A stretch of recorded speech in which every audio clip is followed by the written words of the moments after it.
नमस्कार दोस्तों, welcome to our channel Sarbindu physics. आज हम पढ़ेंगे 11th फिजिक्स का एक चैप्टर जो कि है सर्कुलर मोशन का पार्ट 4। इसके प्रीवियस पार्ट में हमने एक्सेलरेशन के बारे में पढ़ा था।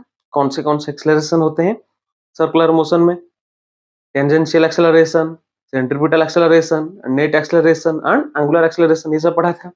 आज हम पढ़ेंगे centripetal force and centrifugal force, जो कि इस चैप्टर का सबसे इंपॉर्टेंट टॉपिक है। चलिए शुरू करते हैं सेंट्रीपिटल फोर्स से। तो सेंट्रीपिटल फोर्स होता क्या है, देखिए, अगर ये एक सर्कुलर पाथ है, यहाँ पे ये है एक ऑब्जेक्ट जो कि कर रहा है सर्कुलर मोशन, तो यहाँ पे ऐसे सर्कुलर पाथ के अलोंग घूम रहा है। तो जब यहाँ पे है तो इसका वेलोसिटी है इस डायरेक्शन में भी, जब यहाँ पे पहुंचेगा तो वेलोसिटी है इस डायरेक्शन में भी, जब यहाँ पे पहुंचेगा तो इस डायरेक्शन में भी, यहाँ पे पहुंचेगा तो इस डायरेक्शन में भी। तो अगर सर्कुलर मोशन हो रहा है तो क्या वेलोसिटी चेंज हो रहा है? हाँ, क्यों? क्योंकि डायरेक्शन चेंज हो रहा है। अगर सर्कुलर मोशन हो रहा है, चाहे यूनिफॉर्म हो चाहे नॉन यूनिफॉर्म हो, डायरेक्शन तो चेंज होगा। अगर डायरेक्शन चेंज हो रहा है ऑब्जेक्ट का, तो वेलोसिटी भी चेंज होगी।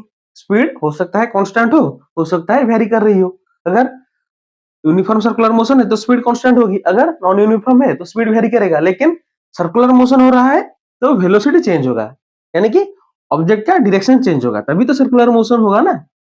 तो अगर वेलोसिटी चेंज हो रहा है तो इसका जो डायरेक्शन चेंज हो रहा है, तो डायरेक्शन चेंज होने की वजह से कौन सा एक्सेलरेशन होता है?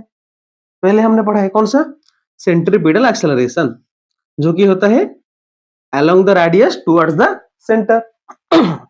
सॉरी, तो सेंट्रीपिटल जो एक्सेलरेशन होता है कहाँ होता है? Along the radius towards the centre. तो वेलोसिटी के डायरेक्शन चेंज होने की वजह से एक्सेलरेशन होता है, या फिर एक्सेलरेशन की वजह से वेलोसिटी का जो डायरेक्शन चेंज होता है ऑब्जेक्ट का। ठीक है, नॉर्मली एक्सेलरेशन कहाँ पे होता है? हमने एक फॉर्मूला पढ़ा है, force equal to mass into acceleration. तो जब फोर्स होगा तभी एक्सेलरेशन होगा उसी डायरेक्शन में, या फिर जिस डायरेक्शन में एक्सेलरेशन होगा उसी डायरेक्शन में फोर्स अप्लाइड होगा। तो यहाँ पे अगर इस डायरेक्शन में एक्सेलरेशन हो रहा है तो कोई फोर्स होगा जिसकी वजह से एक्सेलरेशन हो रहा है, तो इस डायरेक्शन में जो फोर्स होगा उसको हम क्या बोलेंगे? Centripetal force. पहले ध्यान लीजिए कि अगर सर्कुलर मोशन हो रहा है तो वेलोसिटी क्या होगा? हमेशा चेंज होगा। अगर वेलोसिटी हमेशा चेंज होगा तो सेंट्रीपिटल एक्सेलरेशन में हमेशा होगा। ठीक है, बिना सेंट्रीपिटल एक्सेलरेशन के सर्कुलर मोशन नहीं होगा। ठीक है, तो अगर सेंट्रीपिटल एक्सेलरेशन है तो उसकी वजह से क्या होगा? सेंट्रीपिटल फोर्स भी होगा, जिसकी वजह से सेंट्रीपिटल एक्सेलरेशन होगा। ठीक है, तो यहाँ पे सेंट्रीपिटल फोर्स इक्वल टू क्या हो जाएगा? Mass into centripetal acceleration. Centripetal force, centripetal acceleration, दोनों का डायरेक्शन सेम होगा। कहाँ? Towards the centre along the radius.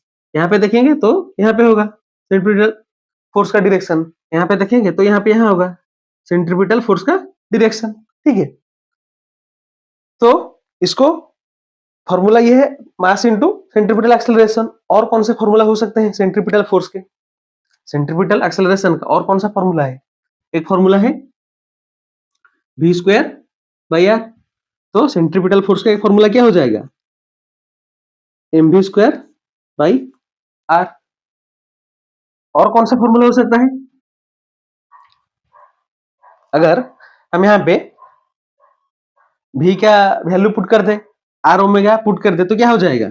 v equal to, अगर आर ओमेगा पुट कर दे तो यहाँ पे क्या हो जाएगा? एक और formula, M are omega square. तो ये है एक फॉर्मूला, ये है एक और फॉर्मूला सेंट्रीपिटल फोर्स का। और एक फॉर्मूला हो सकता है क्या? अगर यहाँ पे ये जो आर ओमेगा है उसको हम लीनियर वेलोसिटी कर दे, तो अगर इसको रिवर्स पुट कर दे, यहाँ पे v का वैल्यू पुट किया, यहाँ पे आर ओमेगा का वैल्यू पुट करे तो ये हो जाएगा एम भी ओमेगा। तो ये हमारे सेंट्रीपिटल फोर्स के तीन फॉर्मूले हैं, M V square by R, M are omega square and M V omega. कैसे हम इसको कैलकुलेट कर सकते हैं? बाकी सेंट्रीपिटल फोर्स होता क्या है? अगर ये ऑब्जेक्ट है ऐसे सर्कुलर मोशन कर रहा है, ठीक है, तो इस ऑब्जेक्ट के ऊपर अंदर की तरफ टूवर्ड्स द सेंटर जो भी फोर्स होगा उसको हम बोलेंगे सेंट्रीपिटल फोर्स। सेंट्रीपिटल फोर्स एक इमेजिनरी फोर्स नहीं है, ये एक्चुअल एक रियल फोर्स है, लेकिन ऐसे हम एक फोर्स होगा जो कि सेंट्रीपिटल फोर्स में कन्वर्ट होगा। कैसे होगा देखिए यहाँ पे ये मान लेते हैं स्ट्रिंग है, मान लेते हैं क्या है तो स्ट्रिंग है ना, तो यहाँ पे यहाँ से ये एक ऑब्जेक्ट यहाँ पे लटका हुआ है, तो जब ये लटका हुआ है तो यहाँ पे इस स्ट्रिंग में क्या होगा, टेंशन होगा। इसका इस ऑब्जेक्ट का वेट कहाँ लगेगा, नीचे की तरफ, ग्रेविटेशन की वजह से mg लगेगा कहाँ, यहाँ नीचे की तरफ। यहाँ पे स्ट्रिंग में क्या होगा, टेंशन। ठीक है, जब ये ऐसे सर्कुलर मोशन करेगा, इसे सर्कुलर मोशन कर रहा है, तो जब स्ट्रिंग में जो टेंशन था वो क्या हो गया, सेंट्रीपिटल फोर्स में कन्वर्ट हो गया। तो अब हम सेंट्रीपिटल फोर्स को क्या बोलेंगे, जो टेंशन है वही हमारा सेंट्रीपिटल फोर्स है। देखिए अगर इसको इरेज करके देखते हैं,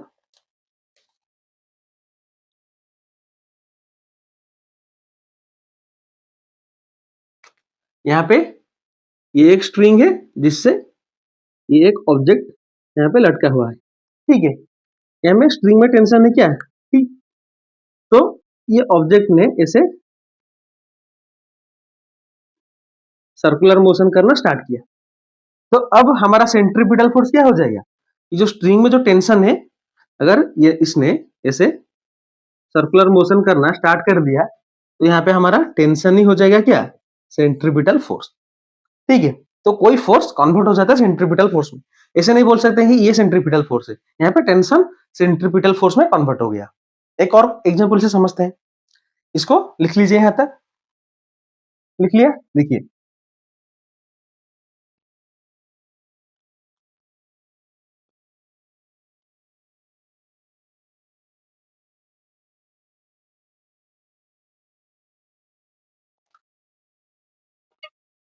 यहाँ पे ये है हमारा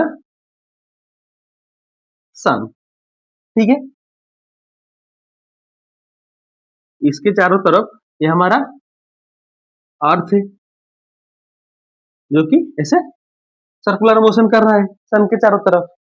तो यहाँ पे सन अर्थ के बीच में कौन सा फोर्स है जिसकी वजह से अर्थ इसके चारों तरफ ऐसे सर्कुलर मोशन कर रहा है, कौन सा अट्रैक्शन फोर्स है, ग्रेविटेशनल फोर्स। तो इन दोनों के बीच में यहाँ कौन सा फोर्स है, ग्रेविटेशनल फोर्स। तो सन के चारों तरफ जो अर्थ अभी सर्कुलर मोशन कर रहा है, तो सर्कुलर मोशन करते टाइम यहाँ पे सेंट्रीपिटल फोर्स कौन सा होगा, यही हमारा ग्रेविटेशनल फोर्स ही हो जाएगा क्या, सेंट्रीपिटल फोर्स। या फिर देखिए यहाँ पे अगर ये एक न्यूक्लियस है, इसके चारों तरफ ये ऐसे इलेक्ट्रॉन सर्कुलर मोशन कर रहा है, ठीक है, तो यहाँ पे इस इलेक्ट्रॉन इस न्यूक्लियस के बीच में कौन सा फोर्स है, इलेक्ट्रोस्टैटिक अट्रैक्शन। यहाँ पे हमारा इलेक्ट्रोस्टैटिक अट्रैक्शन ही हो जाएगा क्या, सेंट्रीपिटल फोर्स। ठीक है, यहाँ पे टेंशन हो गया सेंट्रीपिटल फोर्स, यहाँ पे ग्रेविटेशनल फोर्स हो गया सेंट्रीपिटल फोर्स, यहाँ पे इलेक्ट्रोस्टैटिक अट्रैक्शन हो गया सेंट्रीपिटल फोर्स। तो कोई भी फोर्स सेंट्रीपिटल फोर्स में कन्वर्ट हो जाता है, लेकिन सेंट्रीपिटल फोर्स एक रियल फोर्स है, एक इमेजिनरी फोर्स नहीं है। ठीक है, तो ये याद रखिएगा। तो यहां तक लिख लीजिए ये एग्जांपल से किसके, सेंट्रीपिटल फोर्स की। सन के चारों तरफ जो अर्थ घूमता है या फिर न्यूक्लियस के चारों तरफ जो इलेक्ट्रॉन घूमते हैं, तो सेंट्रीपिटल फोर्स क्या है समझ में आ गया, उसके फॉर्मूले क्या है ये। अभी इसके ऊपर एक दो क्वेश्चन करते हैं, फिर इसके और दो एग्जाम्पल लिखेंगे, ये और कैसे सेंट्रीपिटल फोर्स को हम कैलकुलेट कर सकते हैं अलग अलग केस में। लिख लिया, अभी रेज करते हैं। तो ये है हमारा क्वेश्चन, यहाँ पे अपने को निकालना क्या है, टेंशन निकालना है। ठीक है, तो कैसे निकालेंगे, देखिए अभी हमने पढ़ा है क्या है कि टेंशन हो या फिर ग्रेविटेशनल फोर्स हो या फिर इलेक्ट्रोस्टैटिक अट्रैक्शन हो या फिर इलेक्ट्रोस्टैटिक फोर्स हो, क्या होता है, कन्वर्ट हो जाता है किसमें, अगर सर्कुलर मोशन हो तो सेंट्रीपिटल फोर्स में कन्वर्ट हो जाता है। तो अगर यहाँ पे ये स्ट्रिंग है जिससे ये ऑब्जेक्ट ऐसे रखा हुआ है, अगर ये इसे सर्कुलर मोशन स्टार्ट कर देगा तो यहाँ पे क्या हो जाएगा, टेंशन हमारा क्या हो जाएगा, सेंट्रीपिटल फोर्स हो जाएगा। अगर ऐसे ये सर्कुलर मोशन करना स्टार्ट करेगा तो यहाँ पे टेंशन ही हमारा क्या हो जाएगा, सेंट्रीपिटल फोर्स। तो ऐसे हम निकाल सकते हैं किसको, टेंशन को। सेंट्रीपिटल फोर्स का फॉर्मूला क्या है, एम आर ओमेगा स्क्वायर। ठीक है, यहाँ पे मास कितना है, 3 kg। देन रेडियस कितना है, यहां से यहां तक का डिस्टेंस कितना है। अगर ये सर्कुलर मोशन करना स्टार्ट करेगा तो ये हो जाएगा क्या, इसका सेंटर। यहां से यहां तक का डिस्टेंस हो जाएगा क्या, अपना रेडियस। तो कितना है, 2 मीटर। तो रेडियस आ गया 2 मीटर। देन अपना एंगुलर वेलोसिटी कितना गिवन है, 2 रेडियन पर सेकेंड। तो 2 रेडियन पर सेकेंड इसका स्क्वायर। तो क्या आ जाएगा, ये आ गया अपना 3 इंटू 2 6। ये कितना है, 2 का स्क्वायर 4। टोटल कितना आ गया, 24 न्यूटन। तो अपना टेंशन यहाँ पे कितना आ गया, 24 न्यूटन। कैसे सॉल्व किया, समझ में आया। यहाँ पे ये एक स्ट्रिंग है जिससे ये एक मास लगा हुआ है 3 kg का। इस स्ट्रिंग में टेंशन कितना है, T। अपने को ये टेंशन निकाला है। तो यहाँ पे ये जो ऑब्जेक्ट है जब सर्कुलर मोशन करना स्टार्ट करेगा तो यहाँ से यहाँ तक का डिस्टेंस हो जाएगा कि अपना रेडियस, सेंटर से सर्कमफरेंस तक का distance. Then angular velocity given है अपने को, इतने एंगुलर वेलोसिटी से ये मूव करेगा। और क्या गिवन है, ऑब्जेक्ट का मास गिवन है। तो यहाँ पे टेंशन हो जाएगा हमारा सेंट्रीपिटल फोर्स। सेंट्रीपिटल फोर्स का कौन सा फॉर्मूला यूज करेंगे, एम आर ओमेगा स्क्वायर, क्योंकि तीनों का डाटा यहाँ पे गिवन है, mass, radius and angular velocity. Value put किया, आंसर आ गया 24 न्यूटन। तो इसे सॉल्व करेंगे हम क्वेश्चन। इसको लिख लीजिए, एक और क्वेश्चन करेंगे। लिख लिया, ये हमारा सेकंड क्वेश्चन। क्वेश्चन क्या है, which string will be caught first. मतलब यहाँ पे 2 स्ट्रिंग है, उनमें से कौन सा पहले टूटेगा। ये एक स्ट्रिंग है जिससे 2 kg का मास लटका है, यहाँ से एक और स्ट्रिंग निकला है जिससे 3 kg का मास लटका है।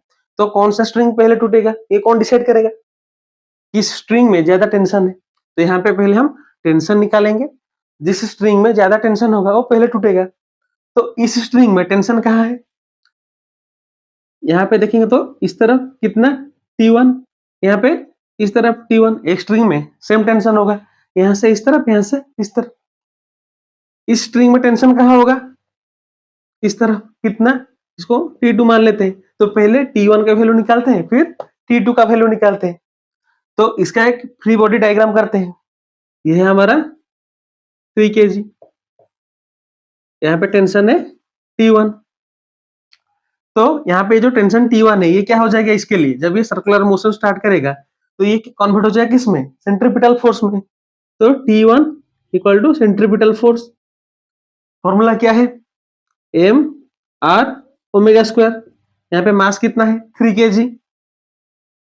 रेडियस कितना है, यहाँ से यहाँ तक का डिस्टेंस 5 मीटर।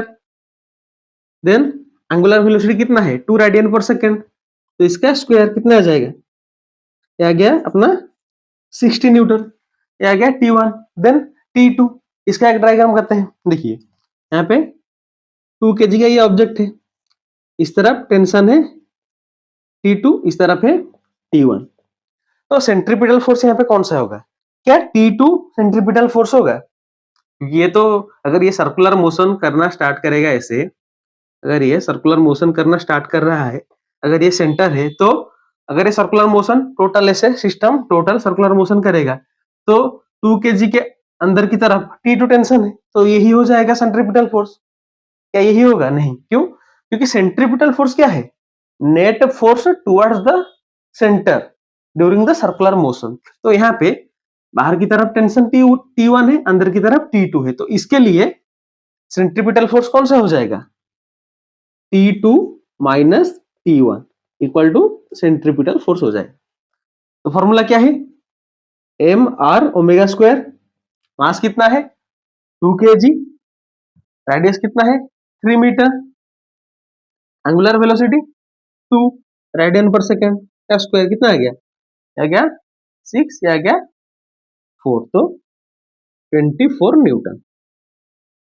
ये 24 न्यूटन क्या है? T2 माइनस T1, तो T2 क्या हो जाएगा?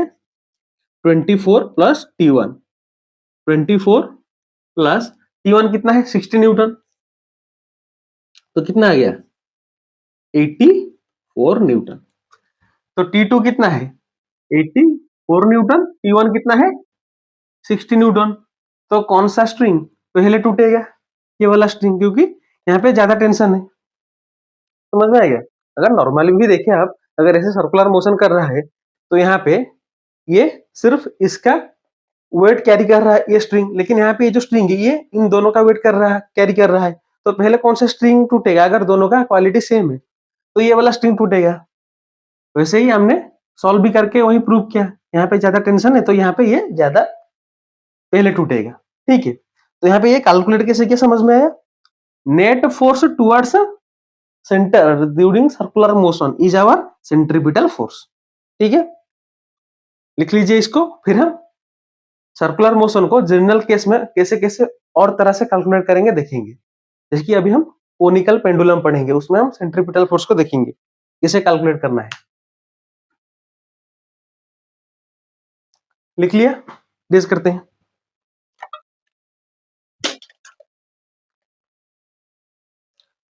कोनिकल पेंडुलम, तो कोनिकल पेंडुलम मतलब देखिए, अगर इमेजिन कर लेते हैं, ये तो पेंडुलम है नहीं, मान लेते हैं यहाँ पे एक स्ट्रिंग है, ये हमारा बॉब लटका है जो कि पेंडुलम की तरह टू एंड फ्रो मोशन कर रहा है। ठीक है, तो अगर ये ऐसे सर्कल में घूमेगा, ठीक है, सर्कुलर मोशन कर रहा है नीचे का बॉब, तब ये ऊपर का जो है वो क्या है? एक कोन की तरह दिख रहा है, तो वही हमारा क्या है? Conical pendulum. यहाँ पे जो स्ट्रिंग है, ये वाला स्ट्रिंग ऐसे जब सर्कुलर मोशन होता है तो कोन की तरह दिखता है, मूव करते हुए ऐसे ऐसे, तो इसको हम क्या बोलते हैं? Conical pendulum. तो अभी हम इस कोनिकल पेंडुलम का टाइम पीरियड निकालेंगे। कैसे करेंगे ध्यान से देखिएगा, समझिएगा। तो स्टार्ट करते हैं। देखिए, यहाँ पे एक फिक्स सरफेस है जहां से हमारा ये पेंडुलम लटका हुआ है, कर क्या रहा है? सर्कुलर मोशन ऐसे। ठीक है, तो यहाँ पे ये जो स्ट्रिंग है इसमें टेंशन क्या है? टी। यहाँ पे ये वर्टिकल के साथ कितने एंगल पे है? थीटा एंगल पे है।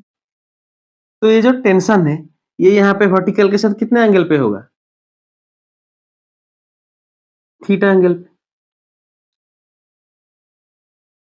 ये है हमारा पार्टिकल या फिर बॉब या फिर कुछ भी बोल लीजिए, जो यहाँ पे ऑब्जेक्ट है जिसका मास है m, जो कि कर रहा है यहाँ पे सर्कुलर मोशन, ये टंगा हुआ है इस स्ट्रिंग से। ये क्या करेगा? ये नीचे लगाएगा अपना वेट, कितना? mg। तो यहाँ पे ये क्या है अपना रेडियस, ये सेंटर यहाँ से सर्कमफरेंस तक का डिस्टेंस, यह हमारा क्या है? रेडियस। तो इसमें सेंट्रीपिटल फोर्स कहाँ है? सेंट्रीपिटल फोर्स होता क्या है? Net force towards centre. तो ये है हमारा सेंट्रीपिटल फोर्स। ये जो टेंशन है इसका दो कंपोनेंट हो गए, एक वर्टिकल कंपोनेंट होगा, एक हॉरिजॉन्टल कंपोनेंट होगा। तो इस टेंशन का जो ये वाला जो कंपोनेंट होगा वही हमारा क्या होगा? Centripetal force. तो अगर यहाँ पे ये वर्टिकल के साथ थीटा एंगल पे है तो ये वाला कंपोनेंट क्या हो जाएगा? T cos theta. ये वाला कंपोनेंट क्या हो जाएगा? टी साइन थीटा, इस डायरेक्शन में। तो फर्स्ट टी साइन थीटा क्या हो जाएगा हमारा? Centripetal force. तो T sine theta equal to centripetal force क्या होता है? mv square by r. यहां तक समझ में आ गया? ये हमारा फर्स्ट इक्वेशन। ध्यान से देखिएगा, फिर से एक बार रिपीट भी कर लेंगे। देन टेंशन का जो ये हॉरिजॉन्टल कंपोनेंट है टी कॉस थीटा, ये किसको बैलेंस कर रहा है? देखिए, अगर यहाँ पे ये एक ऑब्जेक्ट है ऐसे सर्कुलर मोशन कर रहा है, नीचे तो गिर नहीं रहा है, तो यहाँ पे नीचे जो वेट लग रहा है उसका कोई तो फोर्स होगा जो ऊपर बैलेंस करेगा, तभी नीचे नहीं गिर रहा है। तो फोर्स कौन सा है? T cos theta. तो टी कॉस थीटा किसको बैलेंस करेगा? mg को।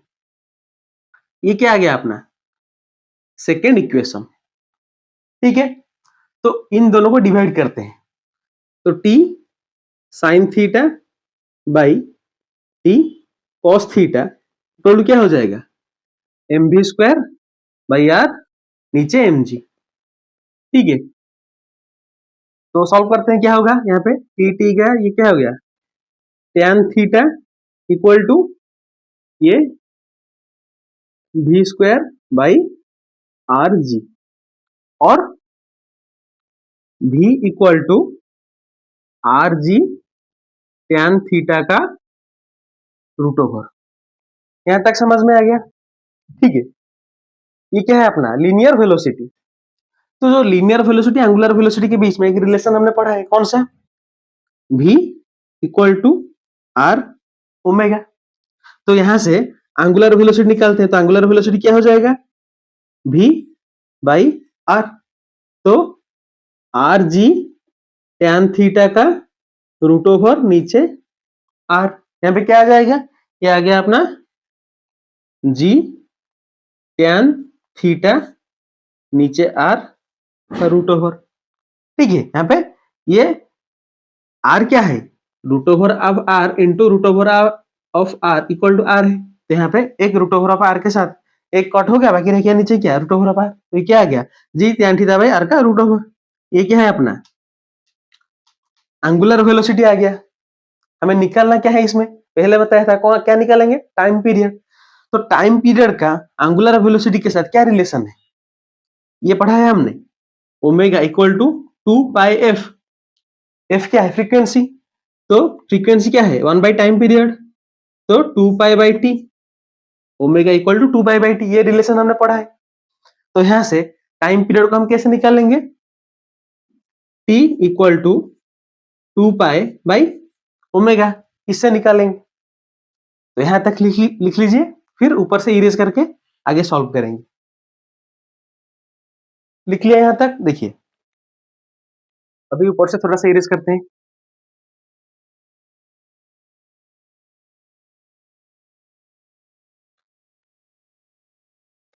तो यहां पर अपने पास है t equal to 2 pi by omega, ये है 2 पाई, बाकी ओमेगा वैल्यू क्या है, G tan theta by R का रूट ओवर।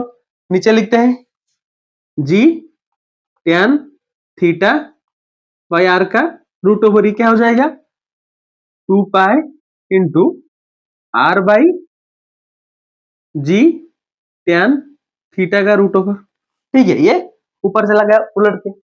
अभी आर का वैल्यू हम पुट करेंगे, आर के वैल्यू हम क्या पुट करेंगे, देखिए अगर ये एक राइट एंगल ट्रायंगल है, ठीक है, अगर ये एक राइट एंगल ट्रायंगल है तो इसमें साइन थीटा क्या हो जाएगा, परपेंडिकुलर बाई हाइपोटेनस। तो परपेंडिकुलर कहां क्या है, आर, आर बाई हाइपोटेनस क्या है, एल, जो स्ट्रिंग का लेंथ है। तो यहाँ पे आर का वैल्यू क्या हो जाएगा, एल साइन थीटा। तो यहाँ पे हम आर का वैल्यू क्या पुट करेंगे, एल साइन थीटा। तो 2 पाई ये एल साइन थीटा, और क्या करेंगे, जो टैन थीटा है उसको साइन बाई कॉस कर लेंगे, तो साइन बाई कॉस कर लेंगे। ठीक है, नीचे रह गया साइन, ऊपर चला गया कॉस, यहाँ पे नीचे टैन थीटा है ना, तो साइन बाई कॉस कर लेंगे। तो यहाँ पे साइन थीटा कैंसल, क्या रह गया, यहाँ पे रह गया 2 पाई एल कॉस थीटा नीचे जी का रूट ओवर, यह है हमारा टाइम पीरियड। ठीक है, ये है हमारा फॉर्मूला। समझ में आ गया टाइम पीरियड का formula, 2 pi into l cos theta by g का रूट ओवर। यहां तक कैसे है, यहां तक हम क्या क्या सॉल्व करके कैसे है समझ में आया।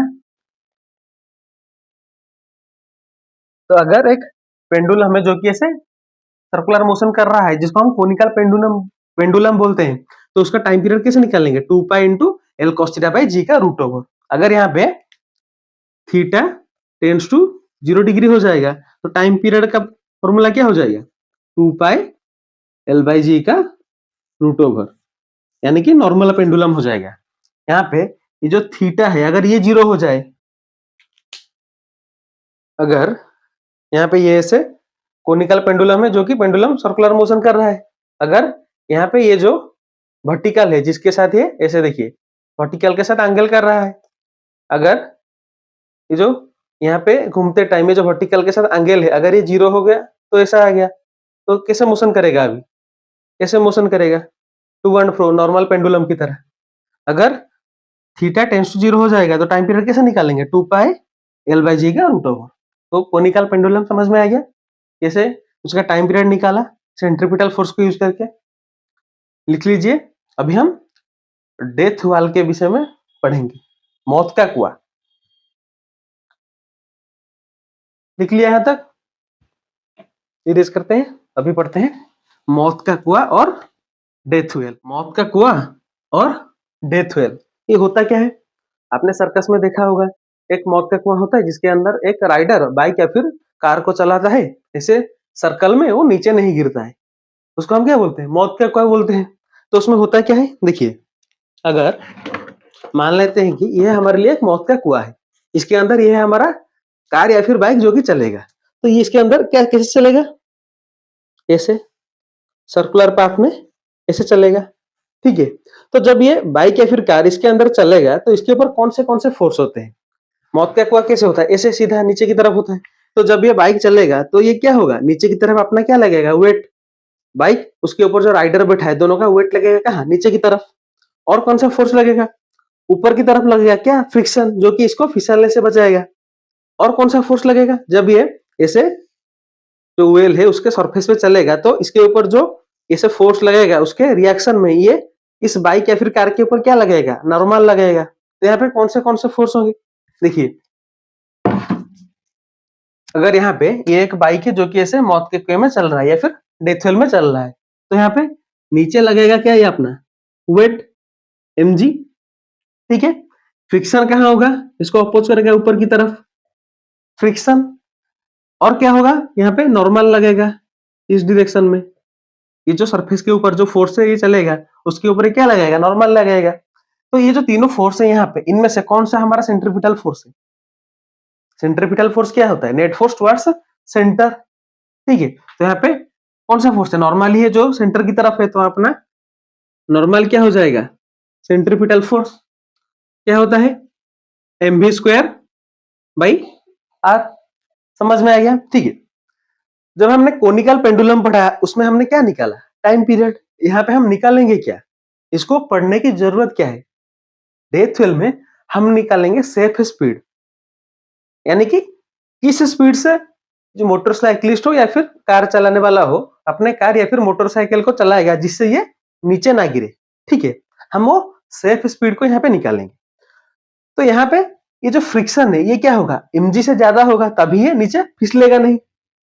तो फ्रिक्शन क्या होगा? शुड बी ग्रेटर देन और इक्वल टू mg, तभी ये नीचे नहीं गिरेगा। लेकिन हमें चाहिए क्या? फ्रिक्शन मैक्सिमम हो तभी तो ज्यादा अच्छा होगा, कम फ्रिक्शन होगा तो नीचे गिर जाएगा। तो हमें चाहिए होगा क्या? मैक्सिमम टू मैक्सिमम हम जितना फ्रिक्शन कर सके ताकि ये ज्यादा स्टेबल रहे, नीचे ना फिसले। तो फॉर मैक्सिमम फ्रिक्शन क्या होगा? मैक्सिमम फ्रिक्शन क्या होता है? Limiting friction, that is mu N. Mu क्या है? Coefficient of friction. एन क्या है? नॉर्मल, ठीक है। तो यहाँ पे फ्रिक्शन की जगह पे म्यू एन को पुट करते हैं, तो friction should be greater than equal to mg। तो mu N should be greater than equal to mg। यहाँ पे नॉर्मल की जगह पे ये वैल्यू पुट करते हैं। यहाँ पे अपना नॉर्मल ही सेंट्रीपिटल फोर्स है, तो क्या होगा? म्यू mv स्क्वायर नीचे r is greater than equal to mg। यहाँ पे m कैंसिल हो गया, क्या रह गया? एक तरफ v स्क्वायर रखते हैं, दूसरी तरफ ये rg नीचे म्यू, ठीक है। यहां तक समझ में आ गया? अभी स्क्वायर को इस तरफ ले आते हैं, तो v greater than equal to rg by mu का रूट ओवर। ये क्या है? अपना सेफ स्पीड।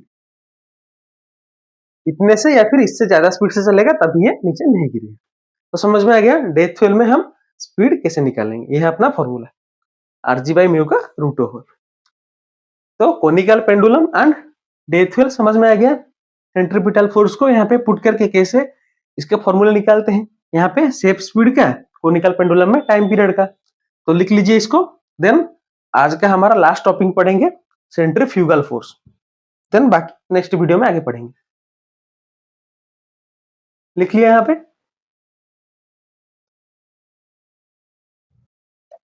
फोर्स।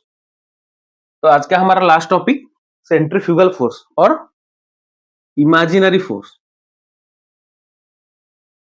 एक इमेजिनरी फोर्स है, रियल फोर्स नहीं है, और इसको क्या बोलते हैं, स्यूडो फोर्स भी बोलते हैं। सेंट्रीफ्यूगल फोर्स का ये नाम नहीं है, इमेजिनरी फोर्स या फिर स्यूडो फोर्स। सेंट्रीफ्यूगल फोर्स एक इमेजिनरी फोर्स है या फिर स्यूडो फोर्स है, एक रियल फोर्स नहीं है। इसको हम इमेजिन करते हैं। कैसे? देखिए, अगर यहाँ पे ये एक ऑब्जेक्ट है, या फिर मान लेते हैं यहाँ पे ये एक चेयर रखा हुआ है जो कि कर रहा है क्या, सर्कुलर मोशन। मैं बाहर खड़ा हूं, ऐसे देख रहा हूं, यहाँ पे ये यहाँ से एक ऐसे धागे से लगा हुआ है जो कि कर रहा है सर्कुलर मोशन। तो यहाँ पे फ्रेम क्या है, इनर्शियल है। यहाँ पे सिर्फ सेंट्रीपिटल फोर्स लगेगा अंदर की तरफ। लेकिन अगर मैं जाके इस चेयर के ऊपर बैठ जाऊं, फिर सर्कुलर मोशन हो, तब फ्रेम क्या हो गया, नॉन इनर्शियल। मैं ऑब्जर्वर कहां बैठ गया, इस जगह पे। तब मुझे क्या लगेगा, जब सर्कुलर मोशन होगा, कि मैं बाहर की तरफ गिर जाऊंगा। गिरूंगा नहीं, लेकिन जब मैं इस चेयर के ऊपर बैठ के ऐसे सर्कुलर मोशन करूंगा, तो मुझे क्या लगेगा कि बाहर की तरफ मुझे कोई खींच रहा है, या फिर मैं बाहर की तरफ गिर जाऊंगा। तो वहां पे जो फोर्स यहाँ बाहर की तरफ लगता है, उसी को हम क्या बोलते हैं, सेंट्रीफ्यूगल फोर्स, जो कि एक इमेजिनरी फोर्स है। एक्चुअल में नहीं होता, ऐसा लगता है। ठीक है, देखिए, अगर यहाँ पे ये क्या हो रहा है, सर्कुलर मोशन हो रहा है, यहाँ पे फ्रेम क्या है, इनर्शियल है, ऑब्जर्वर नीचे खड़ा है। लेकिन अगर यहाँ पे ये जो ऑब्जर्वर है, इसको मैं फ्रेम में ले आया, यहाँ पे ऑब्जर्वर आके यहाँ पे बैठ गया, तो अभी फ्रेम हो गया क्या, नॉन इनर्शियल। अभी मैं इसे सर्कुलर मोशन कराऊंगा। देखिए, ये गिर नहीं रहा है, लेकिन उसको लगेगा कि बाहर की तरफ वो गिर जाएगा। उसके ऊपर बाहर की तरफ एक फोर्स लगेगा, देखिए, सर्कुलर मोशन में। इसको हम क्या बोलते हैं, सेंट्रीफ्यूगल फोर्स। ये बाहर की तरफ गिरा नहीं, लेकिन इसके ऊपर बाहर की तरफ एक फोर्स लगा। इसको लगा कि बाहर की तरफ मुझे कोई खींच रहा है, या फिर मैं गिर जाऊंगा। इसको हम क्या बोलते हैं, सेंट्रीफ्यूगल फोर्स। तो सेंट्रीफ्यूगल फोर्स होता क्या है, ये हमेशा सेंट्रीपिटल फोर्स के ऑपोजिट में लगता है। ये क्या है, एक इमेजिनरी फोर्स है। तो अगर फोर्स क्या है, मास इनटू एक्सेलरेशन, लेकिन सेंट्रीफ्यूगल फोर्स क्या होगा, सेंट्रीफ्यूगल फोर्स होगा माइनस एम ए। अगर सेंट्रीपिटल फोर्स है मास इनटू एक्सेलरेशन, तो सेंट्रीफ्यूगल फोर्स क्या होगा, माइनस एम ए। माइनस इसलिए क्योंकि इसके डायरेक्शन को दिखा रहा है कि सेंट्रीपिटल फोर्स के ऑपोजिट डायरेक्शन में होगा। इसको हम ऐसे भी लिख सकते हैं कि minus M V square by R. ठीक है, ये क्या है अपना सेंट्रीफ्यूगल फोर्स। इसका नोट क्या है, there is no centrifugal force on object if frame is inertial. If frame is non inertial, then there will be centrifugal force on the object. ठीक है, समझ में आ गया यहाँ तक कि सेंट्रीफ्यूगल फोर्स होता है क्या है, और इसको हम कहाँ पे होता है, कहाँ पे नहीं होता है। यहाँ तक बस बेसिक से समझिए। बाकी नेक्स्ट पार्ट में कुछ क्वेश्चन करेंगे सेंट्रीपिटल के भी, और कुछ केसेस देखेंगे। बाकी आगे पढ़ेंगे, कॉन्सेप्ट भी देखेंगे, क्वेश्चंस भी करेंगे। एक दो पार्ट में खत्म करेंगे सर्कुलर मोशन को। तो लिख लीजिए इसको। तो इसी के साथ आज का ये वीडियो खत्म करते हैं। Thanks for watching. Thank you.